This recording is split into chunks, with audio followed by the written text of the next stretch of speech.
everyone. Welcome back to the Film Fund podcast. I'm your host, founder, and executive producer at the Film Fund, Thomas Verdi. I'm also an award-winning filmmaker, producer, and film festival judge. I started the Film Fund to give filmmakers an easier, alternative way to get their films funded. Instead of working on a screenplay, crowdfunding campaign, or grant application, you write one sentence pitching your film for a chance to receive up to $10,000 and other prizes to make it. Our fall 2022 narrative and documentary funding contests are now open. So check us out at thefilmfund.co to submit your one sentence pitch for a chance to receive up to $10,000 to make your short film. I want to remind listeners that contests do happen regularly. So if you're listening at a later date, check the website at thefilmfund.co for the most up-to-date information. We'll also be releasing or launching our feature film funding program pretty soon. We're recording this episode in October, so we're hoping to launch that in October as soon as I get my butt to work and create the website for it. So stay tuned on that. Subscribe to the email newsletter for the most up-to-date information. Today we have Steve Douglas Craig, co-founder and executive producer at Lit Vision Media. He is also, screenwriting coach? Is that how you described yourself? Yeah. I teach screenwriting at a university level, plus privately as well. Cool. Well, Steve, thanks so much for coming. I'll give you a little bit of a chance to give yourself a better intro than I just gave you. So tell us a little bit about yourself, your background. Yeah, thanks, Thomas. It's nice meeting you. Most of my background early on in my career was theatre based. Spent a lot of time in Australia and America working in the theatre. But the way I came to film was very much as a storyteller. I've been telling stories as a career since I was 20 years old, and I was living in Washington, D.C. In 2004, I guess, when I found out I got into the American Film Institute, into their conservatory program in Los Angeles to study screenwriting to an MFA level. And it was a tremendous experience, just a total 2-year immersion in filmmaking on every level, collaboration. Once I'd finished there, I graduated in 2007 and was recruited straight into Sony Pictures Entertainment to work in development and acquisitions in their worldwide acquisitions group. Worked there for 8 years, learning everything from packaging films to how distribution works, how deal flow works, how to develop and produce movies, basically. After which I spent the last almost 5 years working at Screen Gems at Sony Pictures Entertainment, which is a division of theirs, where I was working more purely in production and development. That's such an interesting background. And so when did you come over from Australia? I came over in about 2002. So I came over in June of 2002 to get married, actually. Oh, my wife is American, and we met while I was touring the world on a government grant from Australia, where I was studying theatre around the world in France and Canada and America, and I happened to meet her in a workshop in Canada. So essentially, the Australian government paid for me to find my wife. God bless them. Awesome. We met and fell in love, and so 2002 I came back to the States to get married, and we lived actually in Gaithersburg in Maryland for a few years before I got into grad school. Very cool. And what was the switch from having a theater background to film like, and how did that happen? Was it kind of playwriting into screenwriting? Yeah, very much so. I mean, two very different mediums, but it's finding a commonality between them. You know, both of them are storytelling. You know, telling emotional, impactful stories, but just using a different medium to do that. You know, even in screenwriting, you encounter that with regards to TV and film and the short form these days. So there are different mediums, but transitioning from theatre was very much about learning how to develop characters, how to develop plot in a visual medium, not so much a dialogue-driven medium. You know, theatre is very much dialogue-driven. Not that some films aren't in some ways. I wouldn't call Woody Allen a visual stylist necessarily, and so learning to tell a story from a visual aspect, learning to develop characters through action and the visual nature of storytelling rather than dialogue driven, I think is the big thing. You also get as many takes as you want. You don't get that in theatre. Right. You know, when you're on stage, you might be recreating the same show the following night, but in that there's that immediacy that it's required. Mm-hmm. And I think learning the craft of making a film was very different to learning the craft of putting on a stage play. Hmm. And is there one medium you prefer over the other? Filmmaking. Filmmaking, yeah. That makes sense. Yeah, I was drawn to filmmaking. I love the theater. You know, in Los Angeles, I was still a subscriber to the Mark Taper Forum and the Center Theater Group, and I was the same out here in DC. But I think I fell in love with filmmaking. I'd always loved films and television, even while I was in the theater. You know, I was still a huge theater buff, a huge cinema buff, and I watched a lot of TV. And I think at one point, while I was living in Gaithersburg here in Maryland, I sat down to write my first feature. You know, I hadn't learned the craft. I hadn't read a couple of books like most people. This was before AFI. Most people don't get the luxury of spending $100,000 to go to film school, and so I just tried to write knowing what I knew already, and the screenplay that I wrote I used to get into grad school. Okay. I'd read enough scripts in my time, movie scripts, even while doing theatre, to know what the formatting kind of was. Mm-hmm. But I know a lot more now, obviously. And so writing that first script was just a desire to do something different with a story that was generating inside my head. Mm-hmm. It couldn't be a theatre piece. There were too many locations. There were too many pieces to it that needed a visual treatment. Mm-hmm. So that's what inspired me to write it, first of all, and my love of cinema. And then from there, getting into grad school, and it's been a wild ride ever since. So we talk a lot about film school on the podcast. I'm so glad you brought that up. Did you apply to any other schools besides AFI, or were you pretty much set on going there? I liked AFI was my first choice because of its reputation, because of its access to an internationality. I worked with everyone from female Danish cinematographers to graduates of the Israeli Film School, everyone from around the world, German, Czechoslovakian, you name it. They all come together in this one international film school. I liked that. I did have a look at the master's program at USC. It's a very prestigious film school, if you like, heavily funded. Let's put it that way.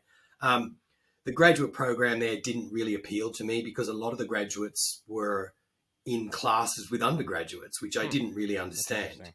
Whereas the AFI was purely a graduate program. There is no undergraduate program.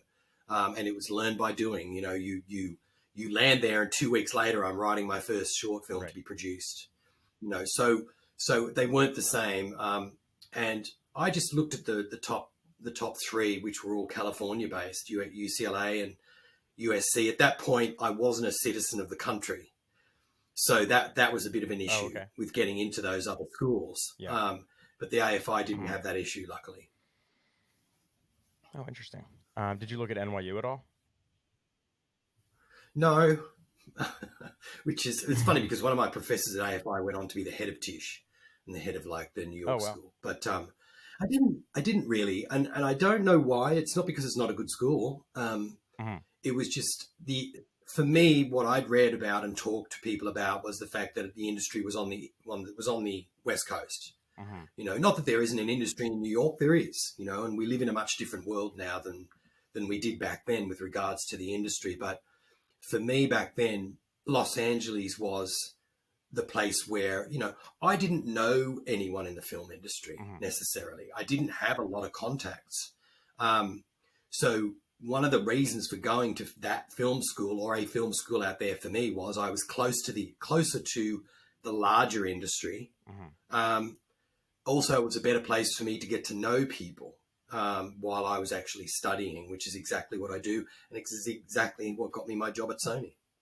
That's so cool. And it's good to hear that companies are recruiting out of, the top film programs as well, because sometimes people think like, oh, I'm going to film school, I'm getting this degree, what am I going to do with that? But it sounds like there's an active presence of, real businesses recruiting out of these top programs. Would you say that's accurate? There is, there is. That doesn't mean you shouldn't be proactive, even inside those programs. it's still competitive.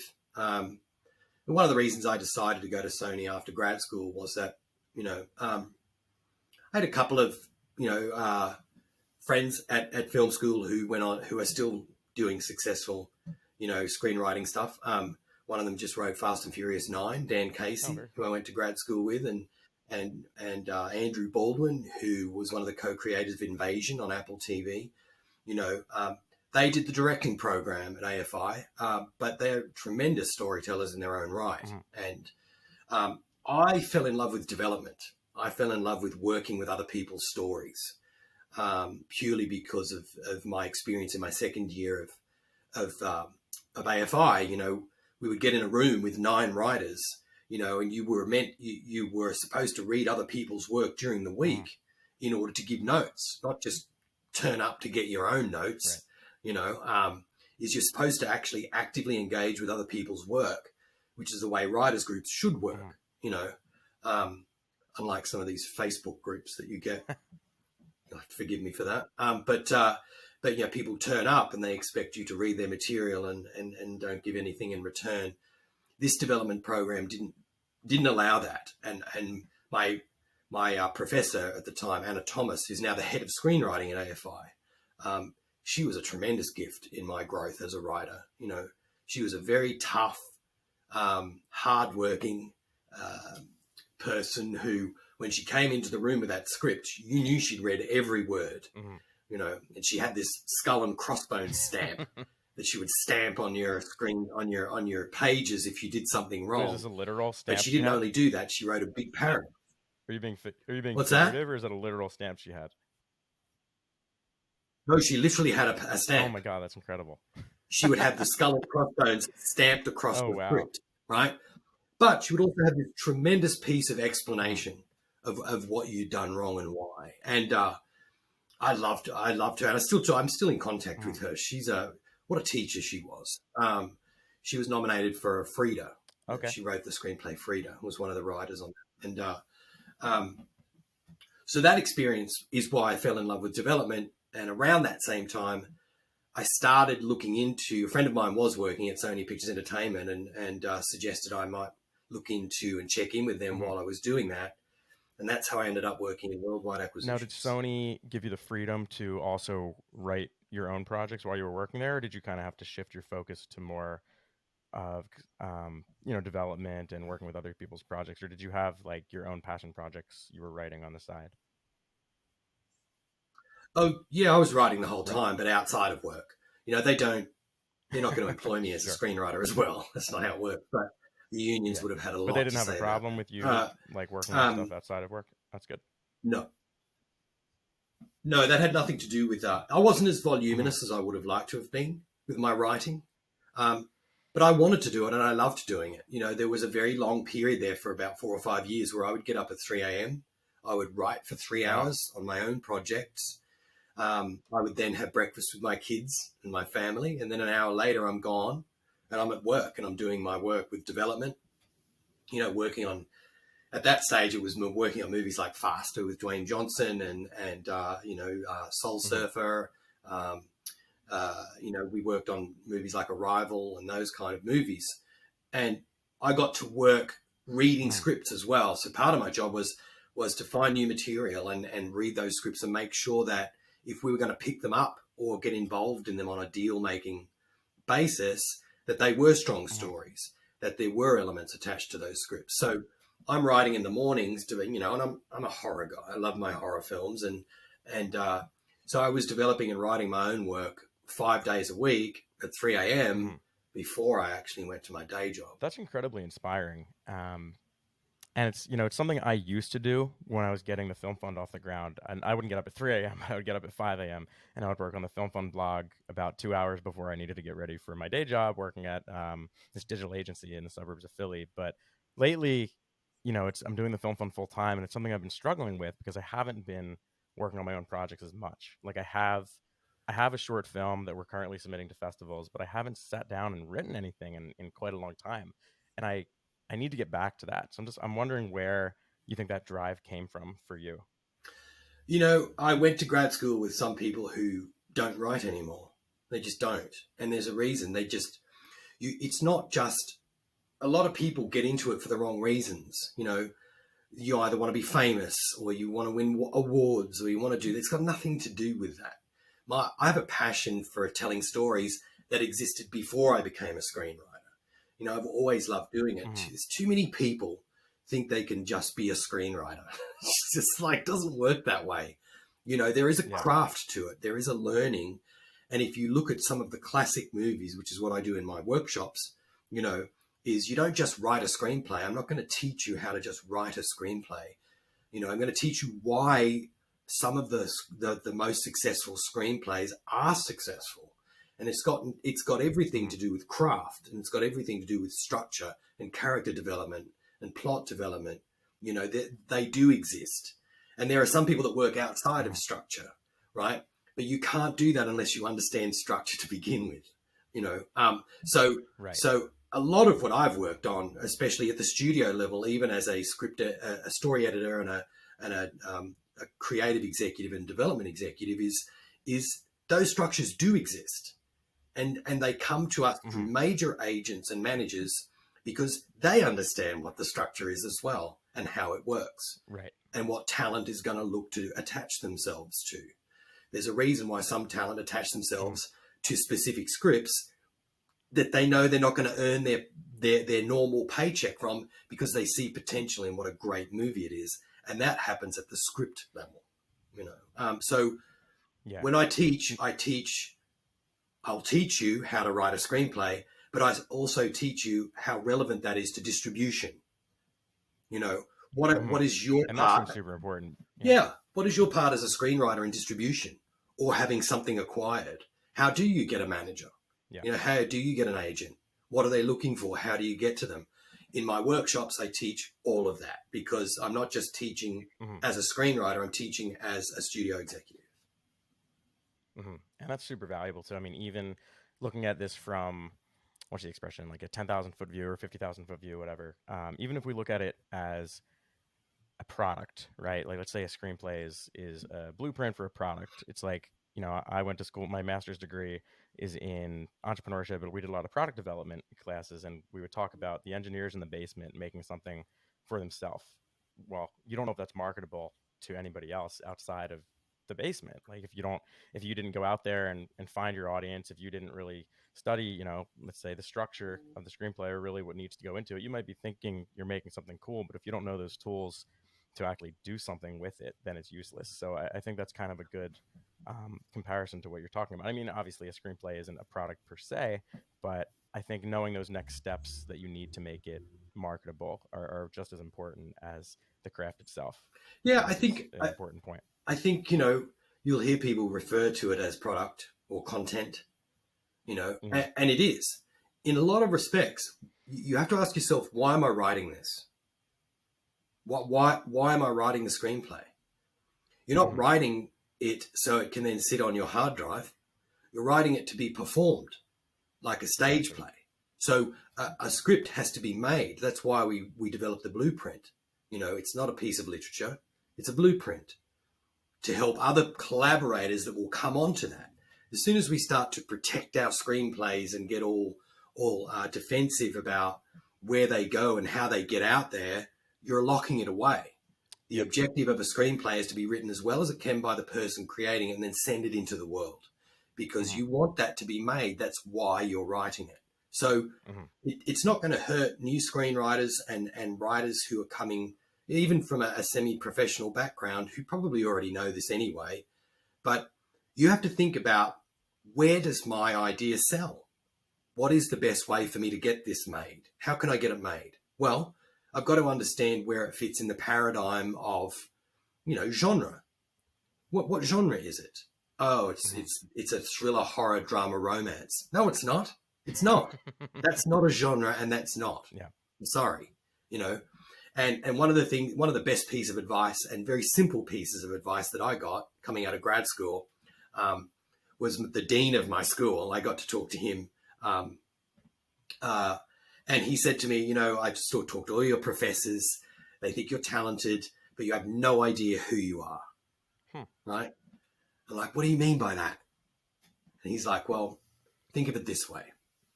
You're in a cinema complex. There are 18 theatres in that cinema, and each one of those has the best of every genre. Which one do you go and see? I'm like, well, I go and see horror thriller. That's what I go and see. He's like, then why aren't you writing it? What kind of stuff were you writing?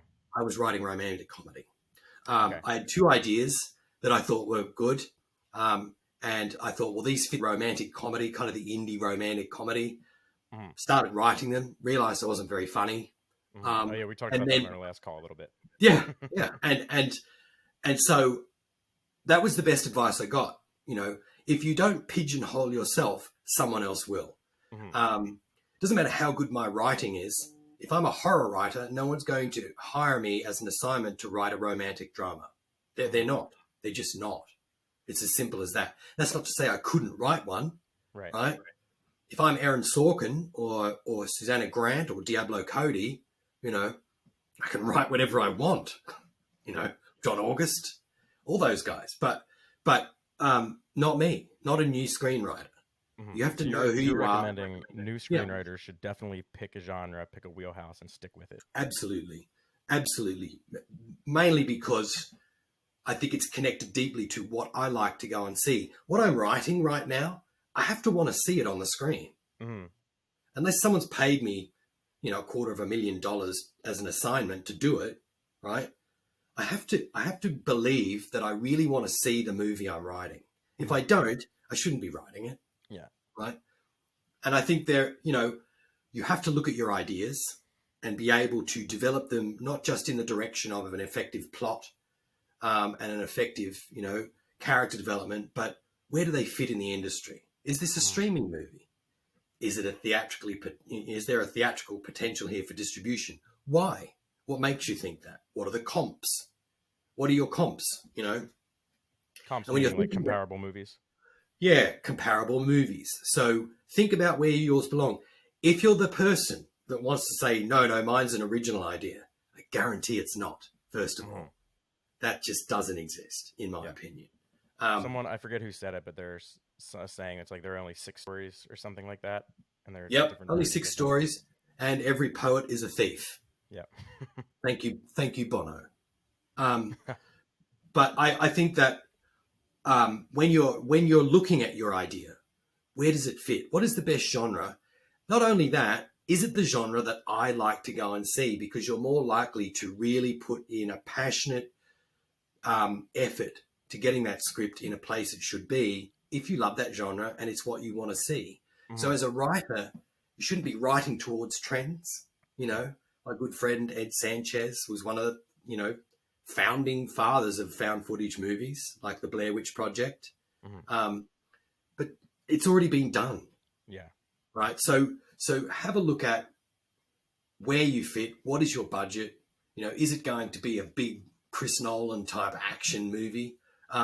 If so, it's got to be written towards that. And you must know all the production companies and, you know, the studios and even the streamers now who are buying that content. Mm-hmm. So I have a question for you, and this is more, I guess, about a director. Actually, I could Google it really quickly. I don't know if he wrote the script or not, but Sam Raimi with Evil Dead then going to do Spider-Man. Why do you think, so like Sony did that Spider-Man franchise originally, right, with Tobey Maguire? Correct, yep. So why did they hire him to do Spider-Man, which is an action superhero movie coming out of a horror film background? Right, it goes back to that Diablo Cody, John August comment, is that he's Sam Raimi. But he wasn't Sam Raimi. Now, Sam Raimi until he did Evil Dead, right? What's that? When did he become Sam Raimi because of Evil Dead, and that movie just blew up, and he was like a hot item? Yeah, I mean, he's been around a long time. You also have to understand that Sony have a first look deal with him. So he has a production company called Ghost House Pictures. So Sam doesn't just direct. Mm-hmm. He's an exec producer on a lot of material as well. So he is a very well-established producer of material. The directing of the Spider-Man was a different kettle of fish, you know. As for how Columbia Pictures approached their relationship with Sam, I don't know. Mm-hmm. I know that we did Umar and we did The Unholy with him. Um, the remake of Evil Dead Mm-hmm. was Fede Alvarez. It basically launched Fede with Sam overseeing. So Sam works a lot in his executive production capacity, and he built his career on the Evil Dead franchise. Mm-hmm. Yes, and I think that he's done a whole lot more of that. You only have to look at his IMDb page, but he is in that level of like A-list producer directors who can name their price. James Wan as well. Mm-hmm. When you look at James Wan and Lee Winnell, James Wan's the who started with the what do you Thor call it? franchise. The Saw franchise, right? Yeah, Mm-hmm. they did, and we got to work with them in the Insidious Very franchise. cool. Worldwide acquisitions and Screen Gems, and they're guys who came up through that indie horror kind of space, but really made a name for themselves on knowing their genre, knowing who they were, knowing what they loved to do, and working towards that instead of trying to play the entire field. Right. There are enough comedy writers and people doing that out there. They don't need me when my clear passion is horror and thriller. And I think that's when you look at that with James and Lee. James has gone on again to be an A-list superhero movie director and his own executive production shingle. So these guys kind of transcend just your average film director or filmmaker. They're a whole lot more than that. They're also exceedingly accomplished business people who know what they love and they know what their brand is. So this is a very selfish question based on my own career aspirations. I'm going to ask it anyway. My favorite genre, it's kind of niche, I guess. It's black comedy. So, like Martin McDonagh type stuff. And I've written 2 feature-length scripts, but I wrote them years ago, really before I had any idea what I was doing. So they're both kind of, I would say, not amazing. But I've been wanting to write a horror film, and it would have black comedy elements infused into it. But if I'm really like passionate and I love black comedy, do you think I should write a black comedy rather than a horror, or should I try? Could it be both? What are your thoughts there? I think again some genres meld a little more easily. Horror comedy. There's a big market for that. Your Black Sheep. Have you ever seen the New Zealand movie No, Black when you Sheep? said horror comedy, I was thinking of like, what is it, Tucker and Dale versus You must Evil? see that. Tucker and Dale versus Or Evil, one of the best. what's the other one? Love that movie. Cabin in the Woods, I think. Yeah, but I think if you're looking at black comedy, horror comedy doesn't fall far from that tree. It's almost the same thing, except you're infusing horror elements or a certain amount of parody to a certain degree. Sam Raimi's Drag Me to Hell, Evil Dead, they're kind of horror comedies, and yet he can do the unholy and the real horror space. So even if you are looking at genres like horror, they have a lot of subgenres inside those. If you are someone who tends toward comedy, you will have to understand those tropes, but also you have to understand horror as well. So yeah, sure. There's no reason for you not to do that. I guess one of my points being that if you're someone who likes horror comedy, for instance, branching out in towards a more romantic comedy gets hazy, or broad comedy are very specific genres. I'm not saying don't do it. There are no hard and fast rules, really. I wrote 2 romantic comedies to begin with before I, realizing that's not my thing. It's not to say the ideas weren't that bad. They were okay. They were just in the wrong hands. Because I'm not as passionate about, I won't go to Netflix and look for the latest rom-coms. I'm just not, it's just not who I am. As an audience member, as a viewer. I troll all of the, exactly, as an audience member. I'll troll things like Screenbox or Shudder, and those kind of things, looking for a new and improved kind of, at this stage, Irish horror. I'm loving what's coming out of Ireland right now. But that's what I'm saying. If your genres are too far apart, it doesn't make any sense. It doesn't mean to say you can't write them, but writing a screenplay takes a long time to get it right. Yeah. How long would you say? Because I mean, you have stories of people. What was it like? I think they said the script for Ferris Bueller's Day Off he wrote in like a week or something like Yeah, that. yeah, I mean, that's obviously an outlier, right. but what would you say like the average length of writing a feature length screenplay is or should be? Well, when we're developing a screenplay, you demand of your professional writers that they get something on its feet within 3 months, Hmm. trying to get something up and running. But the process of screenwriting doesn't finish until it's on the screen. It really doesn't. True. You're constantly rewriting and developing. And then if someone if it goes into turnaround and people don't want to produce it anymore, you're back to what you have and you've got to keep developing it, sending it out. They'll want you to develop something. And then the director will have notes. And then, so it's a never ending process. It's never finished like a book is Hmm. to a certain degree. A book is finished when it's published, right? Right. Um, the screenplay is never finished until it's on the screen at a premiere. And Hmm. I think if you can look at it that way, there is a process whereby, for instance, this course I'm doing, the workshop I'm doing, it's going to be 15 weeks. And Hmm. if you do the work, you can have the first pass of the script done by then. That is possible. Hmm. And I've had people do it. I've had university students finish their first pass of their script in 15 weeks. Right? That's great. That doesn't mean it's producible. Yeah. You then have the rewriting process, which is the real process. You then Hmm. have to take development notes and rewrite and restructure. You've got to look at all of that. So getting the first pass on its feet is a construction, Hmm. and it's very much employing the craft of screenwriting. Then the Hmm. rewriting is that next part of the craft where you have to really listen to people that you trust. Don't give it to your mum or anyone else who doesn't have any background in Right. screenwriting. You have to find people whose notes you trust, um, and get them to look at it and give extensive notes. And then it's up to you, the screenwriter, to say, well, yeah, this works, but no, I don't like that. That changes all this and this and this. You have to really know how to do that. And Hmm. so I always find it, people who are writing a script in a week have probably been doing it for a while. You know, Sure. um, um, that doesn't mean that after a week they went and shot the movie. Right.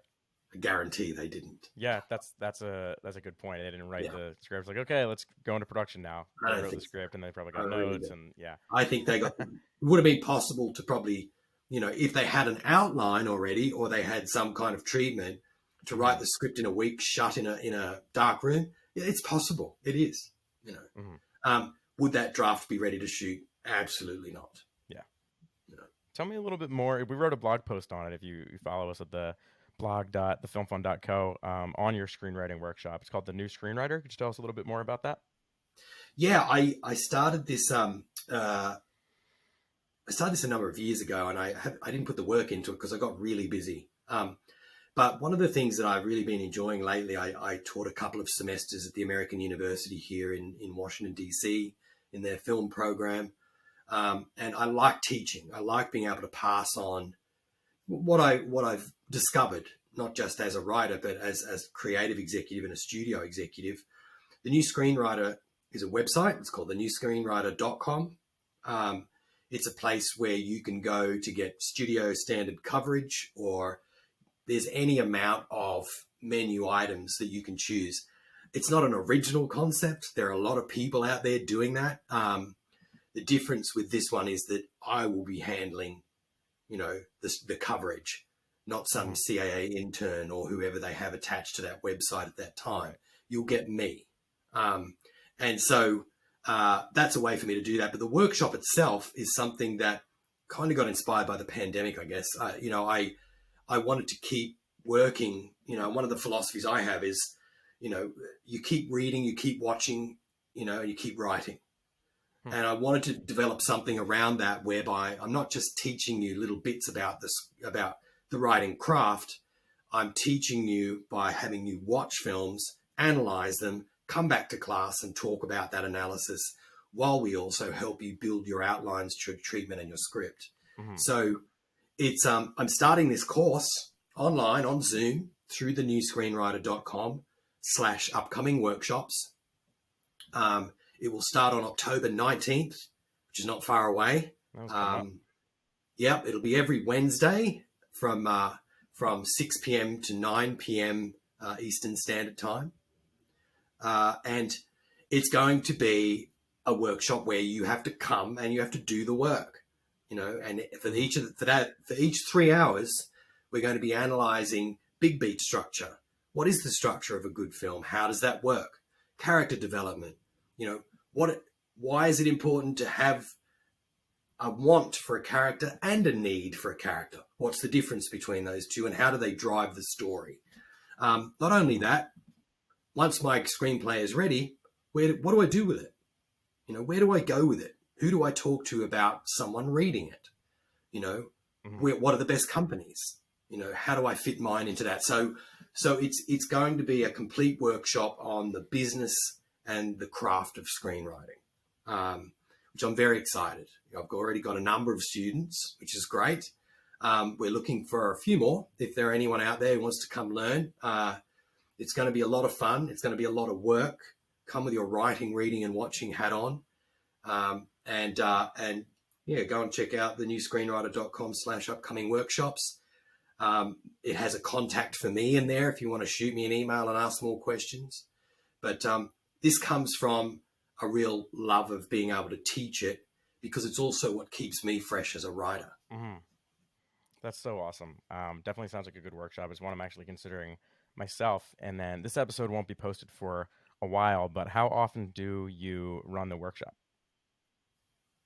Well, we've only got this one planned at the moment, and Okay. that's because myself and my two producing partners are working on a media fund ourselves, Cool. which is coming along, and it's going to keep us very busy. Mm-hmm. I also signed a shopping agreement with a DC author here recently. Her story is tremendous, Awesome. and we've been working on a TV pitch deck for that. Sony have already expressed interest in it, and so we're kind of hard at work getting that. She's talking to a couple of big literary agents in New York at the moment. So once we can get all that tied up, hoping something there will pop as well. So I'm always doing something. Yeah, you got a lot of irons in the fire. Yeah. So with that in mind, I'm only just teaching this one workshop, but there will be more workshops. Okay. And I want to teach. After this one, I might teach a rewriting workshop as well, because that is a specific. Yeah, a lot of people seem to think they already have a script, not realizing I will be the judge of that. So let's say you have a script, like a first draft, and you finish it. You're like, oh, awesome, I finished my script. And then what do? Do you send it to someone that you trust? You absolutely have to. That first pass, I guarantee you, is not very good. Yeah. Only because all of my first passes have not been very good either. You've simply constructed your story in a way that you've serviced your outline as the best you can. Now the idea is to really dig into what works and what doesn't work. And the only way to do that is to really get someone you trust, or a professional, if you can afford it, to give you in-depth, detailed studio coverage on what's working and what's not working. I don't generally approach it that way. I like to just tell you what's not working. You already, if something is good, you say it's good. But I'm not going to spend half of my time and someone else's money telling them how good they are. That's of no use to them whatsoever. Right. So everything that I do with regards to development is designed around helping you improve your work. And so that's the next thing, is to get someone. You don't need a lot of people. You don't need hundreds of people giving you notes. Just find two or three people you trust who know what they're talking about, or find a professional to do it, and spend the money, on getting someone to give you a detailed, set of notes on structure, character development, plot development, the world, formatting, where is my formatting not working, that kind of thing. And then do your next rewrite. That's the idea. So a rewrite workshop for me would look like getting everyone to send me their scripts. Then I would do a big set of detailed development notes on all of them before the workshop starts. And then we dive in. We begin our rewriting workshop, and I will take people, through the notes of what they've got and how they can improve it. I also have designed a curriculum for writing the short film for people who like to write in the short form. You know, there are similarities and there also are very big differences. So yeah, there'll be more workshops. It's just a slow rollout now. I don't want to commit to a whole bunch of things and have to cancel them because I got too busy. Yeah, definitely understandable. That sounds super awesome. I mean, the rewriting portion is obviously so important. So to have a workshop dedicated specifically to that, where you're already coming in with a script or the first pass at a script and then really shaping it up, that sounds incredible. We're definitely going to keep our eyes on that for sure. I've got a couple more questions. I see these all the time. Like I said, I have a short I've been submitting to festivals, and we paid for some promotion on Film Freeway, and I'm getting all of these invites now to, the film screenwriting contests and film festivals. Some of them are in Russia, and like there's so many that are fly by night. What are your thoughts on? But then again, there are also like really well regarded screenwriting contests. So like, what are your thoughts on screenwriting contests? Are they worth people's time? I'm a very big fan of the podcast Script Notes. Okay. So if anyone out there doesn't know this podcast, you have to check it out. It's Craig Mazin, who developed Chernobyl and has an extensive writing career. Talk about someone who didn't stick to their genre. This is the guy.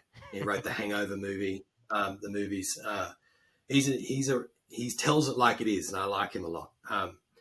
And John August, who wrote Big Fish, Charlie's Angels, and many other films. They have a podcast. You have to check that out. Craig is not a big fan of film schools.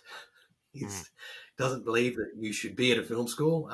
I will tell you that transitioning from theatre to film, a film school was essential for me, just individually. Are they necessary for everybody? No, not at all. But I think that competitions, even more so, are a complete waste of time.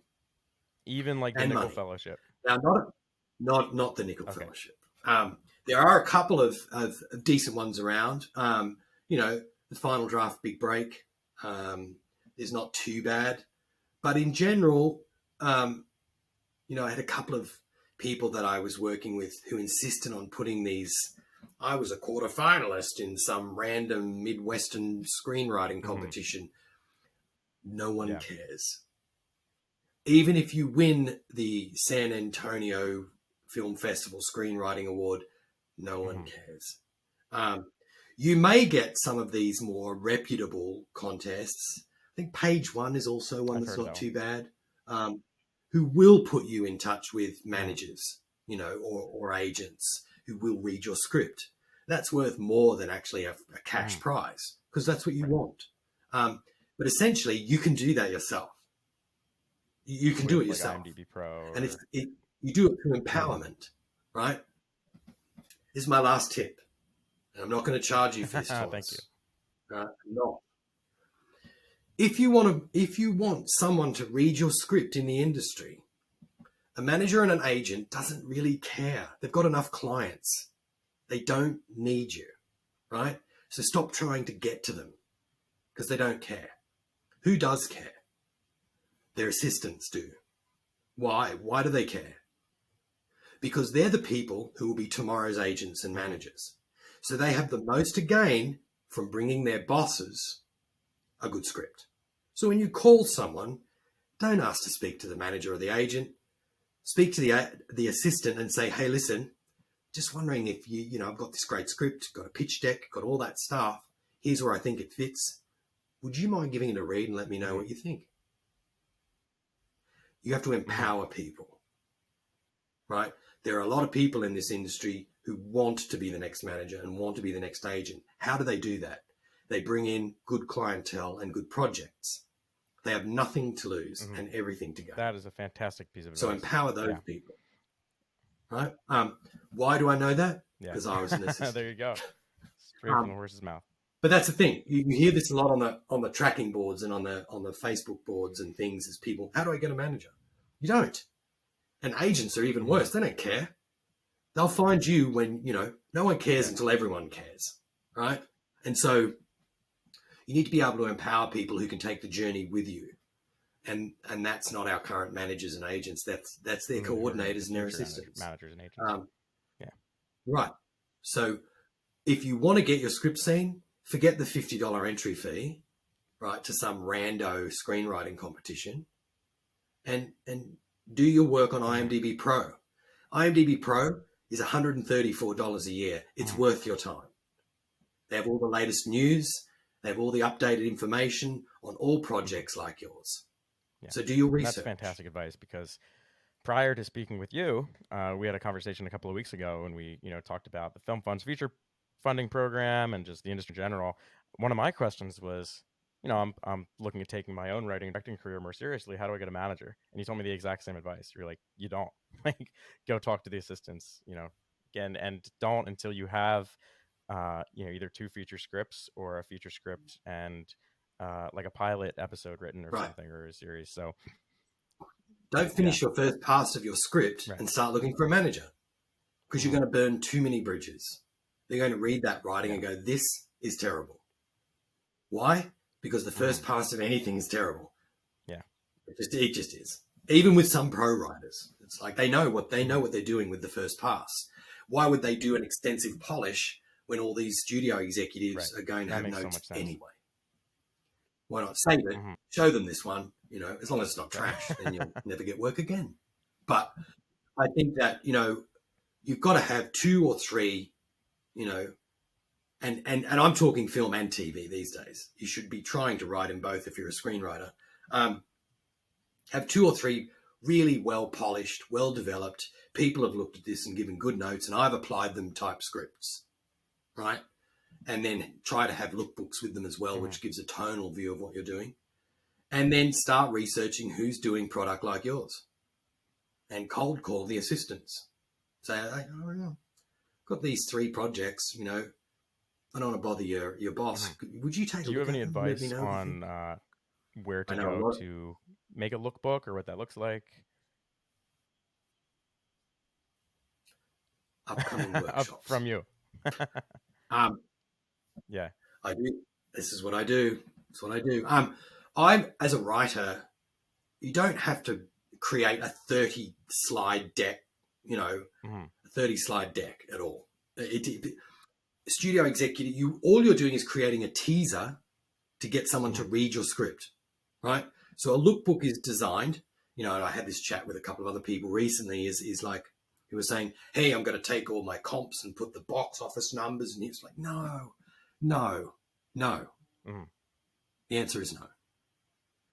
This is meant to be a teaser for someone to read your script. So instead of saying, hey, read my script, you can say, hey, look, I've got a pitch deck. Maybe you take a look at it. If you like what you see, I'll send you the script.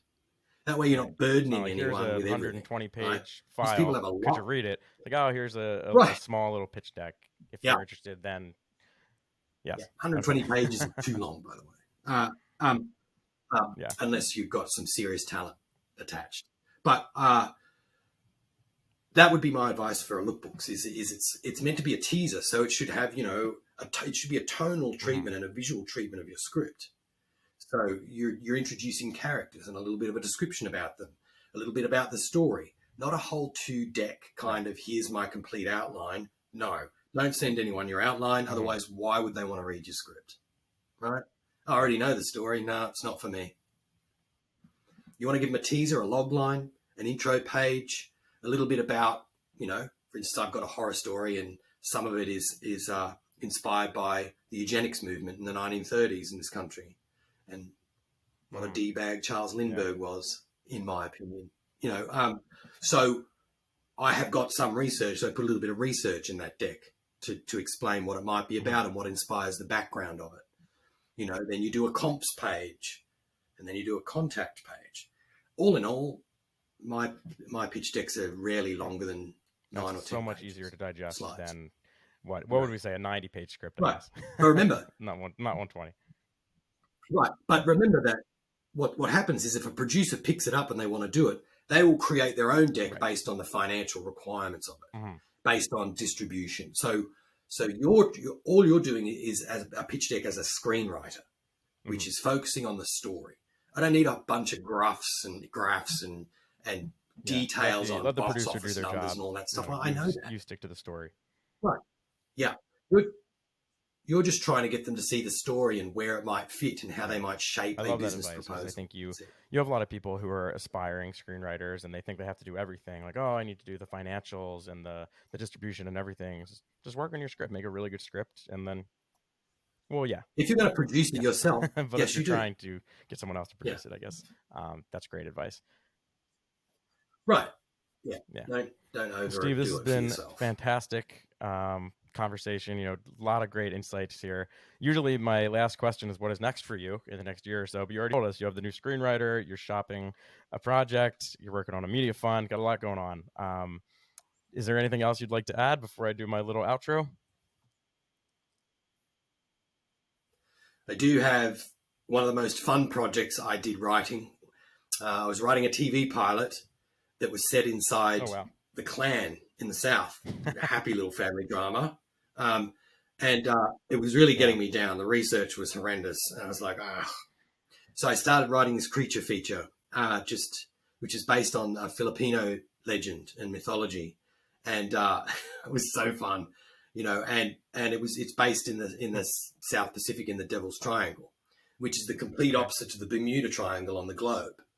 Those two triangles exist and on opposite sides. Anyway, I started working on this, and it's over in Australia at the moment with a producer, and they're looking. Oh, very cool. We're getting close to financing it. I just found out not long ago. So that's Yeah. something that I'm also working on, and I wrote that. Probably not Okay. going to. I'll probably be a producer on it, but not in the sense of. But when this fund comes through, Now, maybe can I'll you just share fund the it working myself. title, or is it too early in the process for that? Heads. It's called I like Heads. that. I like that a lot. Well, Steve, Heads. thanks again for taking the time to Yes. speak with us. Do you have social media channels on which we can follow you? No, not even LinkedIn. Absolutely not. No, not even LinkedIn. No, I do have a LinkedIn. I do.